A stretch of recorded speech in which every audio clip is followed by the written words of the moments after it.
s'occupe de ça. Merci. Et puis, vous voyez la vedette qui est derrière nous, là-bas?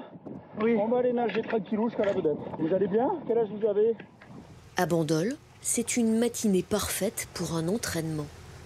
4 fois par mois, les équipes de la SNSM sortent la vedette et le semi-rigide, de nuit comme de jour, pour aller se jeter à l'eau. À bord du Saint-Elme 2, Jean-François, Bernard et David, le patron. C'est lui qui gère la sécurité de cet entraînement. Bien, la fonction des sauveteurs en mer, c'est la sauvegarde de la vie humaine en mer. Bénévolement, ils sortent toute l'année, 365 jours par an, pour sauver les gens en mer. Tous les jours, une équipe de 6 personnes doit être mobilisable en un quart d'heure maximum. En mer, une simple panne peut devenir très dangereuse. Si le bateau est à proximité des rochers, rapidement, le danger peut arriver de façon assez conséquente. C'est bon, la route est créée? Au cas, c'est validé, on peut l'activer. Bruno, tu peux prendre la route?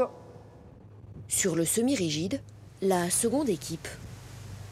On va faire un exercice de récupération d'homme à la mer. Pas blessé, pas forcément mal en point, hein, pas de plan dur, etc. Je viens, je te récupère et je te ramène à la vedette. Moi, je vais faire la victime, donc entre guillemets, c'est la partie la plus facile. Je vais me mettre à l'eau et je vais attendre qu'on vienne me chercher, tout simplement. Sur la vedette, les autres sauveteurs patientent. Bernard a chaussé ses jumelles. Cet engagement, pour lui, c'est comme une évidence. Je m'étais dit un jour, quand je serai disponible, j'irai à la SNSM. Et là, c'est physique. La vedette, là, elle est dans le vent. Et donc, je lutte contre le courant et le vent pour m'approcher. L'an dernier, la station SNSM de Bandol a effectué 80 sauvetages.